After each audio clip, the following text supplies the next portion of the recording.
Good evening, wonderful viewers. It's your girl, Timalicia. And of course, you all know you're watching me from Gentite TV channel. Today, our topic of discussion will be centered on the gay. I mean, Gambia now, it's crazy. You wouldn't believe this if you go to a pageantry program. That's the time that you will realize that so many things are going on in the Gambia. So my question for the day is, did the Jays have, or gay, anyhow you pronounce it, have the right to live within our society, especially in the Gambia? That is my question. So if you have anything to say on that, just go to the comment section and tell us yours as well. Because your opinions are very, very, very, very important. And nonetheless, do not forget to subscribe, like, comment, and share all the time as we bring you the most important topic, the talk of the town, every Friday. Ndaw men follow la Nigeria be refo fam fen yalan ko dem muslim woldi e ba muslim e fa muslim ko membo nyama o ko le men ko nyambutal yana san ha mu ne nyambundi añu ede ya jube rek e ñon kew kay mom o mun ko le dal mi yalan ko dino man la fala ala man la fala so it's not normal, Dal. It's not normal. Yeah, it's not normal. So what advice do you have for them? Especially Gambian all the time. Because you can't understand, like, when you do a pageantry program, like, you can suckle the kind of things you can at times. So what advice do you have for them? Yalan sign is very common, especially in society mental young. Yeah, saying communicate the phone, you become a lot of phone, you can't get Katani, you can't material.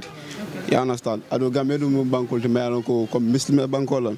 Almost 95% of Gambians are Muslim world. So, come Boyan Safo Muslim world Saraja. I do a coin dal, their advancement, moment you are into that or malo sifal that. So, you know, my advice is that you come on the you know, you Muslim can do it, you know, you understand? So it's not normal, that it's not nice, yeah. Anyways, thank you so much. We really appreciate your opinion. You have to do it, you know. Yeah, this is something like a banko tinyale. So kontola ninjamano Muslim banko le tinamin. Yeah, so yendaka traile nyato nkoli ya diam. So niaje atol media nkol ka fight atol fana lafta ko comme ya stop. Yeah, so ya try comme ya bla. Amu fenete am necessary. Yeah, man necessary. So ka banko tinyala, ka banko tinyanya dire. Just like yalon jamu Muslim bangolet. So nata da fo atara fay fenko soto ha siata so ndol benyina la musuku wala. Benyina la musuku wala. Al benyina musuku so keo nin keo fo manyenta kake. Ha atarata nunne nunto e halako jindi galka. So nabijang ni halako nata. Halako buga motu. Abuga jibe comme ite muslim kendo leti ite gala batu bagele tenenten no ala ko bugo jibe aka mobele ma because of munen atol be siring alma kele no atol munyanta ka kele alma kele so ni ala ko nyinata abatol bele mala so is there something like we have to try to fight it. Very good. Yeah. So what advice do you have for the people who yalan ko ibe comme la faka dunga ko na wala ba ko fa pareta e mo advice comme ya itol fango ya lonne comme like amambeti ya num jannatol kadung ale ya jele like amambeti ya so iba kele kanyame anun tonyalem so mbala dan la comme na tarabe momum kono alma ala ya bondi kono yeah it is something like is bad. It's bad. It's really bad. You know what I mean? Yeah. So we had this together. It's bad. So let's try our best to avoid it. Yeah. As he said. Thank you so much. Molia appreciate la. Yeah. Ala baraka baake. Ñooñu amuñu right de. Lu tax nga wax amuñu right. Ñooñu dañu wax bëgg a yàq réew mi rek. Si naka lañ ko bëgg a yàq. Si niñ naka di def loolu nekkul kiw réew mi. Yow lan nga fa ne loolu lañ war a def. Man nag mënuma bàyyil ma dem. Wow, guess that. Bro, I can't know camera. Okay, okumo very easy because I young abe dami mala ka dami bu ko maji fo ni OIC mi dum be kere ndende min kere jang nga jele no molbe president Benno la siloka nga cioja e pare ko muso abasiloka ando fo da madama ida ndo kon to Gambia fon ndo fon to ma sekundala ma fo Gambia di fon ma e mele red le fon lo to mala fon yenda mina kele wala mala fon yenda mina fon ko bayel na bo nyama fo o mangen ne kelo nyama because muslima bankole muslima benga beja ya understand so say ni sewo kane pare ko muso akana silo kan moli baji be ko ma ko na moli baji professeur baji fongol baji be ko nyama mobe atu nyama je so ni lunta min naro baji ni nyaro Gambia be lafri ni ko wala ko ta amman ko ya Gambia ya understand anu muslima adino man la fala haram ta fa haram ta ko rek yaw ne xaran nalu ya fole ko malo anabla lot la mo fa abdullah lot ya wala jamano la ele mo le kakal fo ala kam fara banko yere man di fe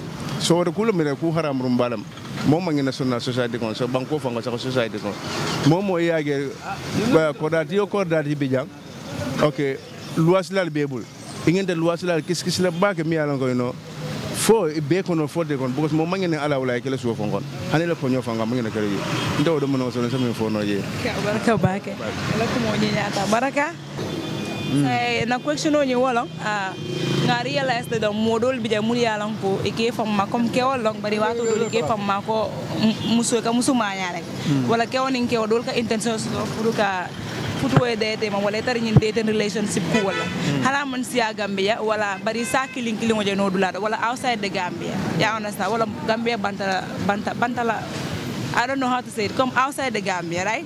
So, those people, did they have the right to stay within our society? Koi rights la katare nintel kono special Gambia jam pour katare mol kono mulyalan ko kewlo mulyalan ko ngani osto pour ke ñong kewol futu wala musol mulyalan ko ngani osto pour ke ñong musol futu. Lesbian okay. No, yalo. Definitely ni la fraka to nyafo ndolo mu muslim wolle although Gambia man 100% Muslim but Yemen for 95% all Muslim so ninga tara obe caring and be parent to mo soto na manque loi do kulati to be kan barin kanyum na loi to mo soto folo ka fuko chenin che fudu wala muzu fudu Gambia loi kono antara na loi to so ninga tara obe caring o mo sifala manyana tara na society ko because ben society ni mina tinyala and even Christian nga Christian friend masur barigala mo sifal ideal support so ndjang muslim wol ni Christian wol lebe jang oto no be kero mo sifal manyana tallam ko bigo no keda sama amina dino tinyala ben dindul tinyala ben adol tinyala be fon bele tinyala ande o monte o manya kendoti andu ni mansa kunda ko be la moyla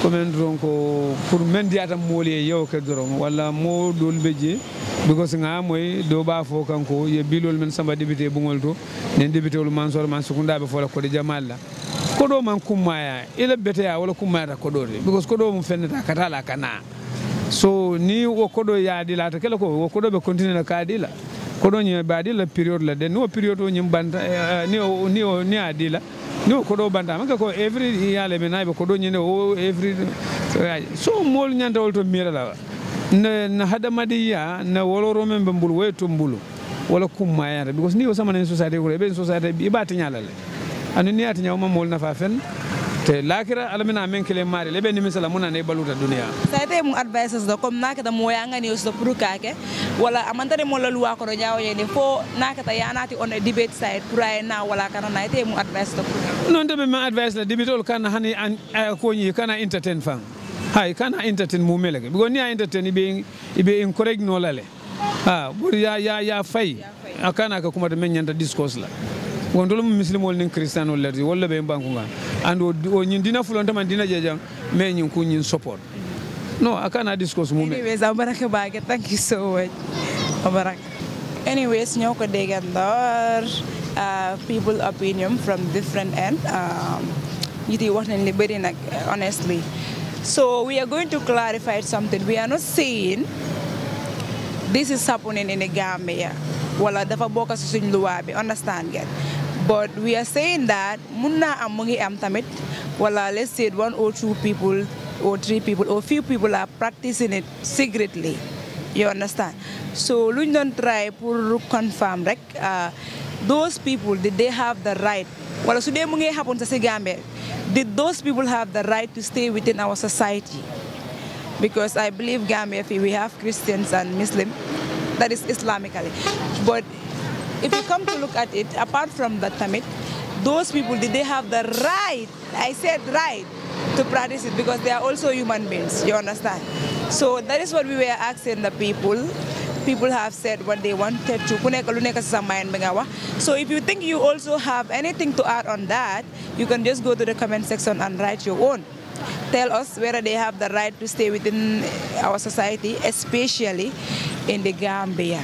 And also, if you have any advice for them, if you think it's a good idea, you can write it on the comment section. If you think it's a bad idea, also you can write it in the comment section and give us your advice about that particular thing.